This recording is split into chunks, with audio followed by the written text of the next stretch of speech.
Terima kasih telah berkunjung ke Tuar Channel. Jangan lupa untuk subscribe, like, dan komennya untuk bahan refleksi bagi channel ini di masa mendatang. Kali ini saya akan berbagi kepada Anda yang mungkin nanti pergi ke Nagekio untuk sekedar jalan-jalan menikmati pesona alam yang begitu indah di daratan Flores. Oh iya pemirsa, di bulan November 2022 saya berkesempatan melakukan journey dari Bejawa melewati Nagekio, jalur utara Flores, Riung, dan kembali ke Bejawa. Saya membutuhkan waktu 8 jam lebih dengan mengendarai sepeda motor. Nah pemirsa Tuar, alam Flores memang eksotik, masih asli, bahkan jujur alamnya memang bisa mengalahkan Bali, kecuali budayanya mungkin ya. Dan inilah titik spot terbaik jika Anda berkunjung ke Nagekio yang saya rekomendasikan berdasarkan pengalaman sendiri.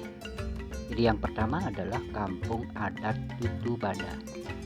Jadi pemirsa, banyak kampung adat memang di Flores kalau kita berkunjung ke situ.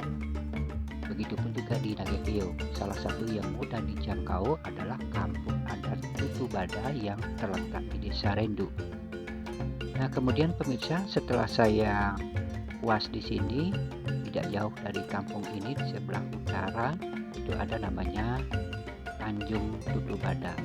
Jadi Anda bisa berhenti sejenak sambil rehat atau melihat alam sekitar sambil minum minuman segar, kopi.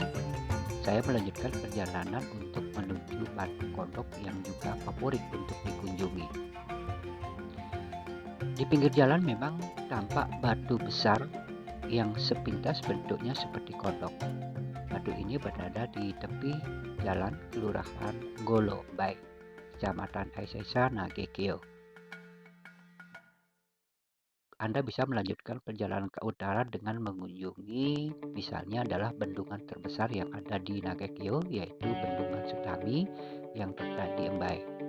Nagekio hampir memang menurut sejarahnya hampir tenggelam pemirsa akibat hujan deras selama 3 hari tanpa henti sehingga menyebabkan banjir dahsyat pada tanggal 29 April 1973.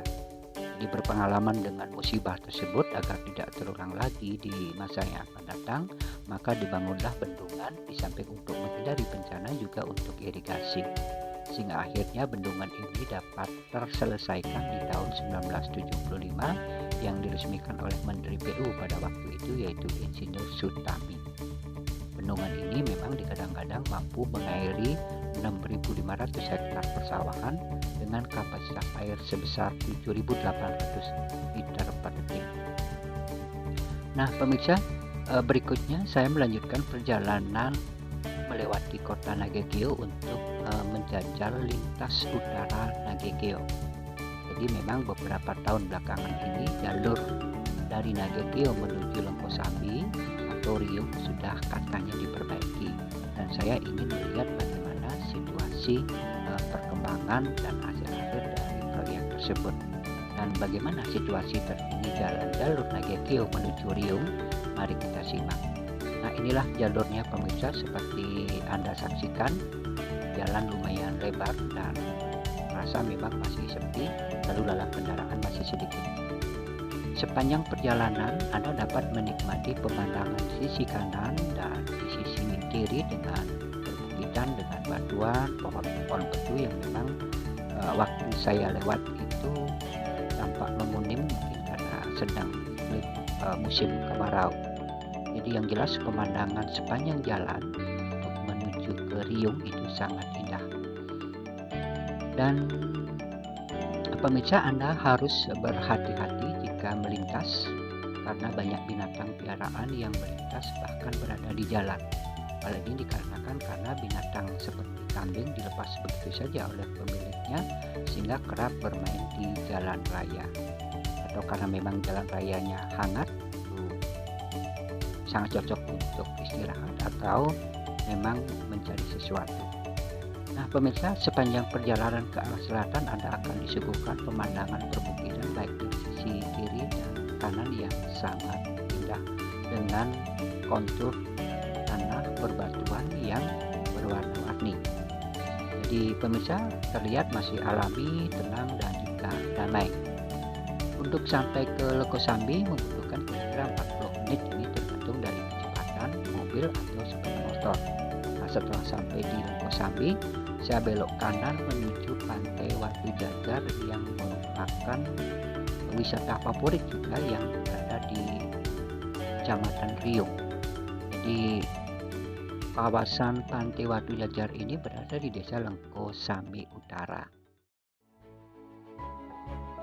Dan inilah situasi sekitar Pantai Watu Jajar.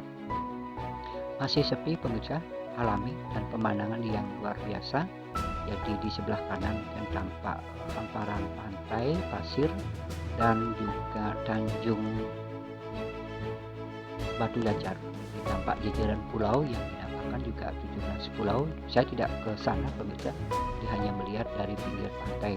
Dan salah satu yang di depan itu adalah namanya Pulau Ulat, dan juga pun kita tidak pernah ke situ. Belum sempat apakah di sana ada ulat atau tidak. Dia sampai pada jam 2 atau jam 3 di daerah ini sehingga agak sepi. Bisa, tapi suasananya begitu tenang. Dan tempat ini cocok untuk refreshing, menikmati ketenangan. Kemudian saya memang sudah beberapa kali ke sini dan situasi memang agak sedikit berubah dari tahun sebelumnya yang pernah saya ke sini, di mana sudah ada beberapa penantaan oleh pengelola wisata di sana. Nah, setelah dirasa cukup, kemudian saya melanjutkan perjalanan menuju Riung. Nah, sebelum sampai di Riung ada satu tempat favorit buat saya, dan inilah tempatnya pemirsa. Nah, dari sini alam yang sangat indah, pemandangannya sangat indah, Anda bisa rehat sejenak, dan kalau sore Anda akan dapat menyaksikan sunset yang luar biasa. Jadi pemandangan di sebelah kanan, kiri, dan sekitarnya, begitupun tampak pulau-pulau perbukitan di belakang yang menghijau luar biasa pemirsa. Nah, itulah tempat-tempat yang saya lewati untuk sharing dan berbagi kepada Anda jika melewati jalur ini. Karena waktu sudah semakin sore, saya tidak bisa melanjutkan perjalanan untuk menikmati alam pemandangan, dan juga karena situasi mendung begitu tebal, sehingga saya memutuskan untuk balik menuju Bejawa.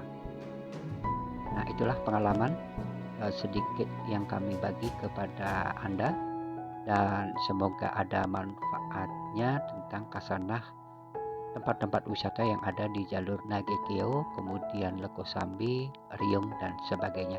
Terima kasih telah berkunjung, dan sampai jumpa pada video-video yang akan datang.